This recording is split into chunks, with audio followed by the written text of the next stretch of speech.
Hello gamers, today I'm going to be talking about what is one of the best FPS games of all time. And as you can tell from the gameplay, that game is Titanfall 2. A game that did some amazing things then unfortunately disappeared as the rise of battle royales took over. But before we get into Titanfall, I feel it's important I use a segment of this video to talk about one of the most influential people in the history of FPS shooter games.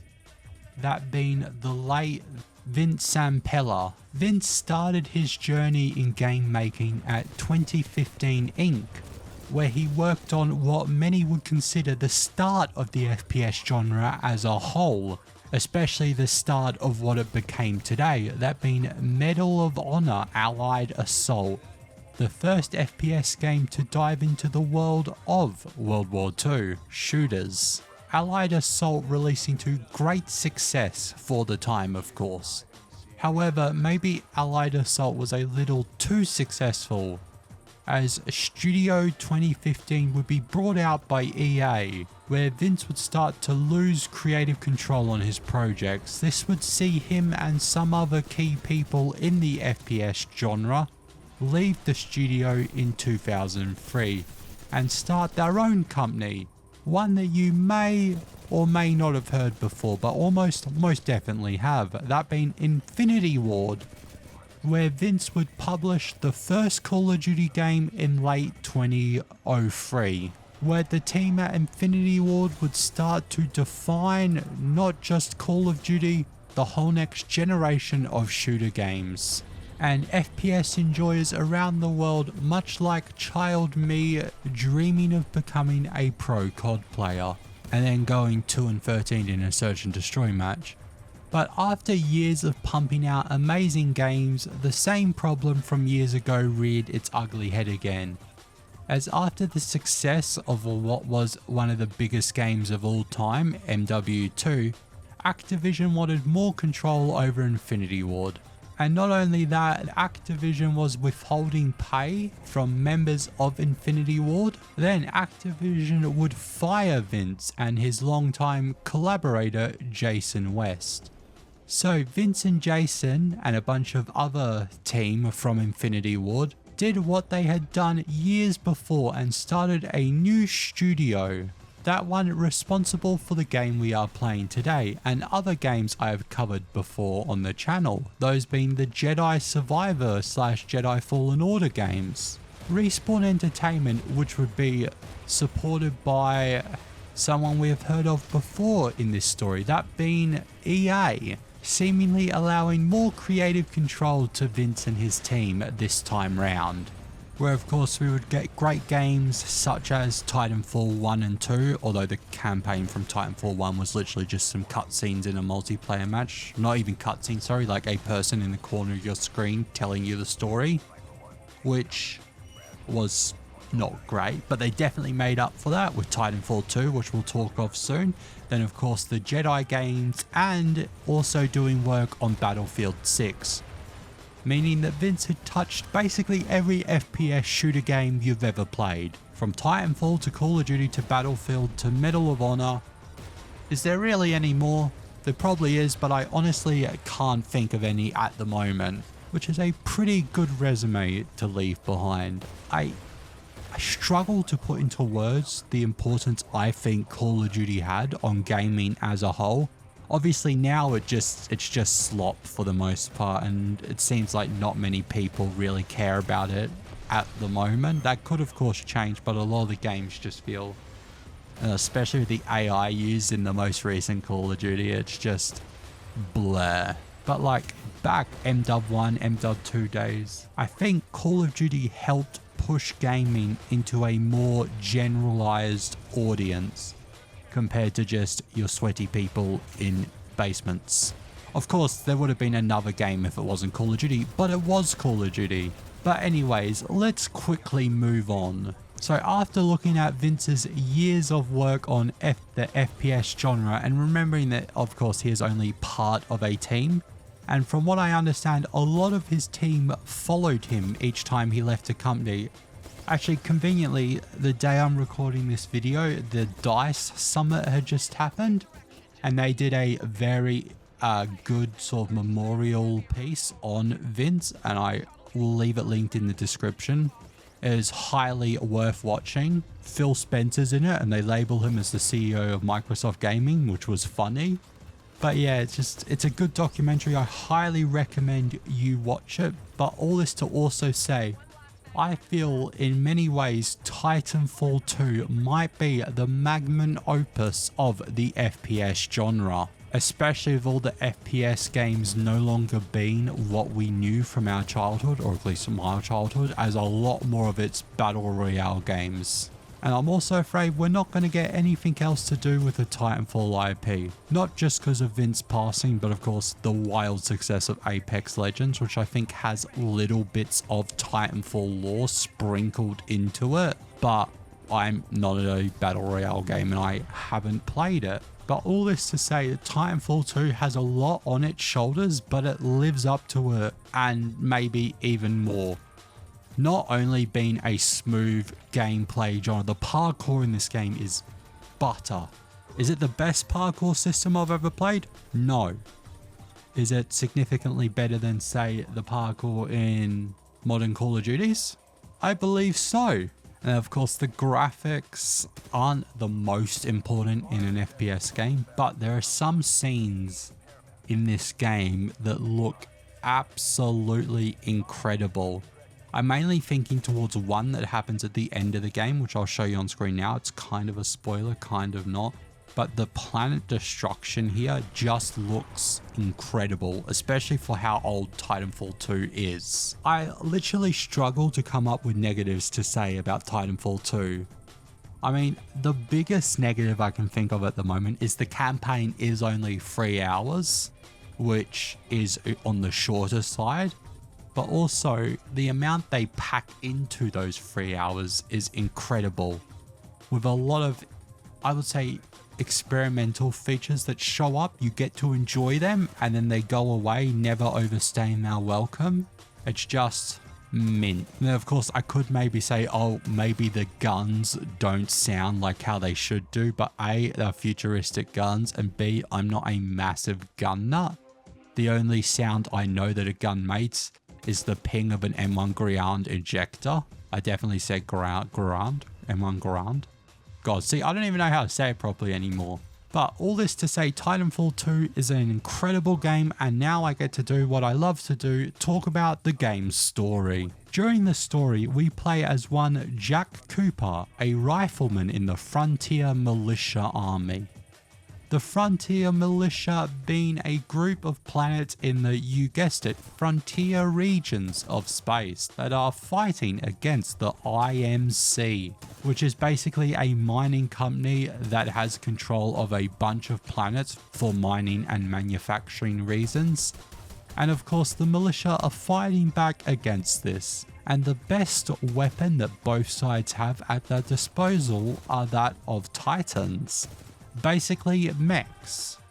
And since the Titans are the top of the line tech fighting machinery, that means the pilots of the Titans are basically celebrities among the armed forces of both sides. And Mr. Jack Cooper is lucky enough that one of the pilots has taken him under their tutelage. One Captain Ty Lasoma, who at the start of the game takes Jack into a training simulator where you can spend time speedrunning the tutorials training course, where I spent at least 30 minutes of my 3.5 hour runtime trying to get the highest score in the training course. Also gain a higher score than the head of the militia frontier armies, so boom, should be a pilot already. Once finally escaping the drive of trying to get the highest score, you are pulled out of the VR training, where you are immediately sent to die like the cannon fodder you are. Whilst the Titan pilots pad their ever-growing kill counts, as from the second you land on the surface of the planet you are fighting on, that being named Typhon.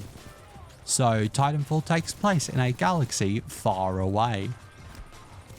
So you are running around trying not to die until you are knocked out, waking up in what seems like the next morning.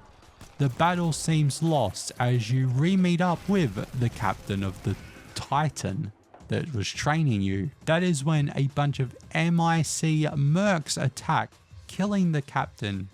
His last dying breath, he transfers control of his Titan to you.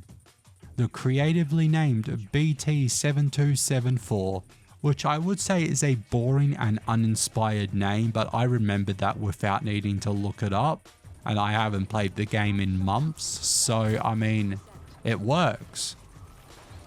Unless his name is not BT-7274 and I've just come up with that out of my head, but I'm not going to correct myself, because I'm pretty sure I'm correct. After gaining control of the Titan, you are then tasked to finish the mission assigned to the old pilot, which has you meet up with a bunch of militia men whilst going through the sewers, because every game needs a sewer level. We arrive at the game's first so-called boss fight.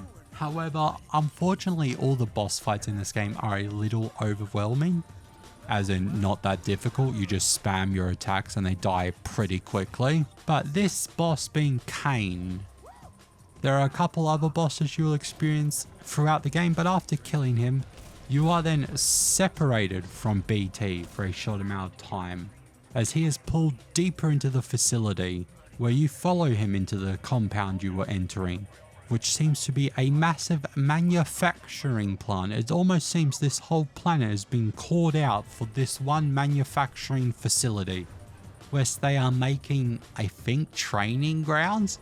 It's like Nuketown, but I don't know why there's such a big facility making so many of these. Because also, if you have the technology to do VR training, you think you'd do that instead of what seems like $1 billion operation of making the same prefab buildings.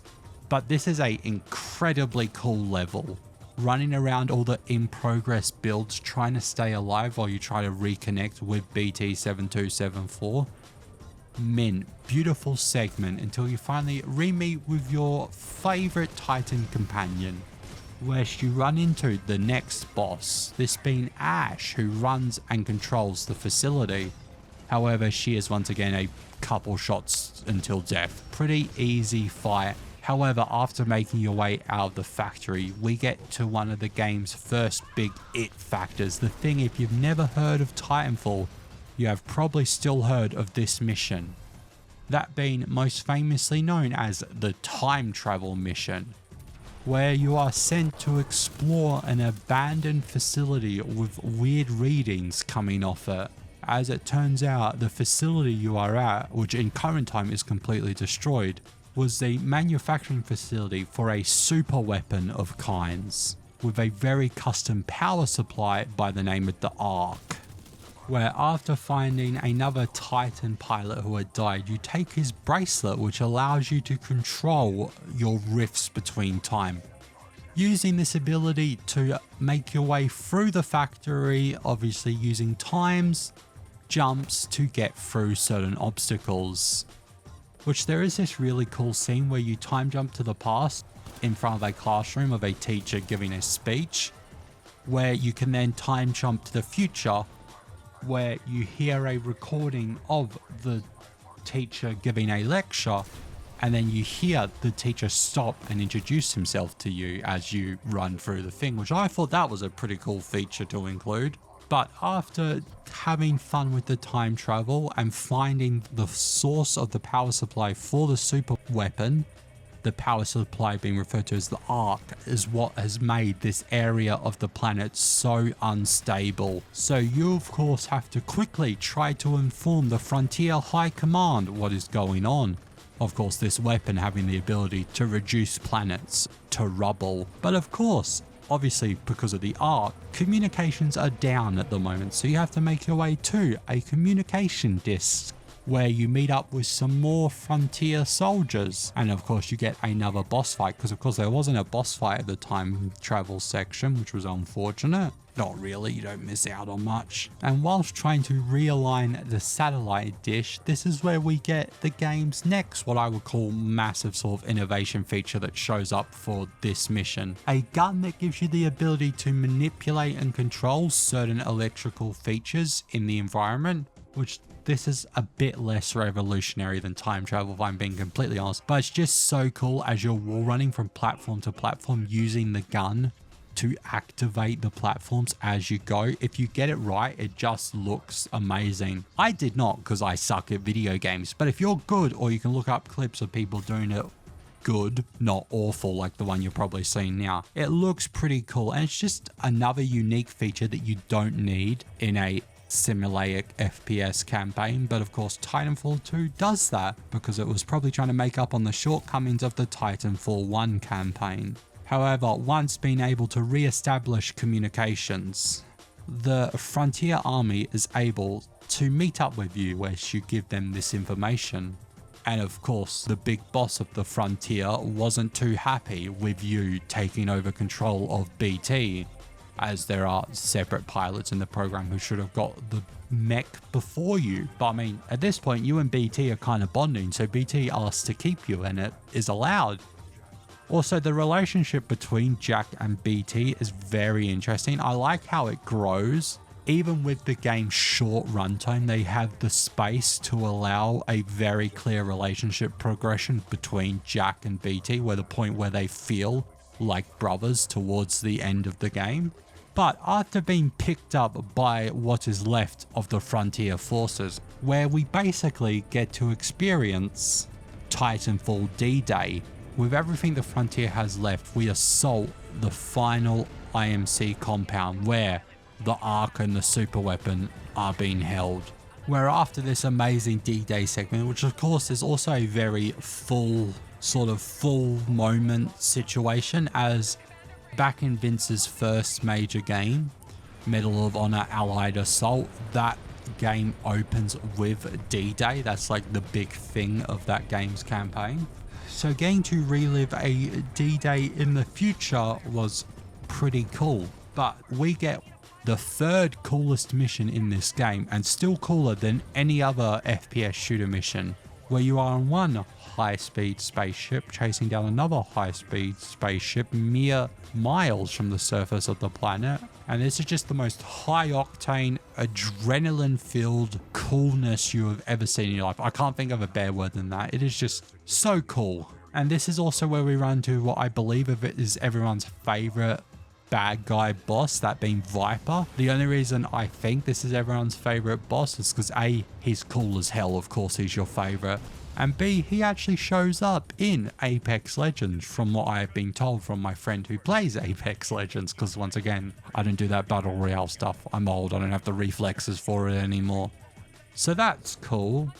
But of course, whilst on the ships running down and chasing the Ark, which has been held at the foremost ship, making your way there after time, we almost secure the Ark, but BT ends up sacrificing himself, yet the enemies are able to get the Ark. When we also find out that like BT's eye is like a pilot survival kit where it allows you to still talk and communicate with, I guess, the AI inside of your Titan. And it also gives you this awesome aimbot pistol that lets you feel like the buttery smooth god of movement and aim that I did not feel like in the communication setup mission. So that was nice to feel good for once. And then of course, luckily this eye is able to be transfixed into a new Titan, where we get the exact same BT with his same memories back to help us finally confront the super weapon and take down the IMC. But the game ends with the weapon being found, and in order to make sure the IMC cannot use it, it is detonated, where once again BT sacrifices himself, properly this time, to activate the weapon following one of his 3 primary objectives: protect the pilot at all costs. As BT throws Jack, once again a move they do throughout the game in their growing relationship, to safety as a helicopter picks him up and they fly off to their starship, as we get that amazing scene of the planet being destroyed as the super weapon annihilates itself and the planet in the process. When at the very end of the game, we have Jack's pilot helmet sitting on his table in space as the light flashes on his helmet, in signifying that BT is still alive somewhere down in the systems of the piloting helmet, ready to be put into another Titan for Titanfall 3, which obviously will never come. But as you may tell from this, I cannot speak highly enough about Titanfall. I do think it probably is the peak of the FPS genre as I knew it as a kid. And I do think also Apex Legends is a very respected battle royale, I think. But yeah, this game is just amazing. I highly recommend you check it out if you haven't. Since it's so old, it probably goes on special for pretty cheap. So if you haven't checked it out, you can. And I did not try the multiplayer for this recording, but I'm sure the game is loved so much there is an active multiplayer community somewhere you can find to check out. But I'm going to love you and leave you. But once again, I just want to say, watch that memorial for Vince. It's incredible. If you like him, like some of the games he's made, or just want to see about one of the heroes of game development as a whole. By the way people talk about him, he seemed like a very great guy. But anyways, I'm going to end this video here. I've been J104. Let me know if you enjoyed Titanfall in the comments below, and I'll see you in the next one. Peace.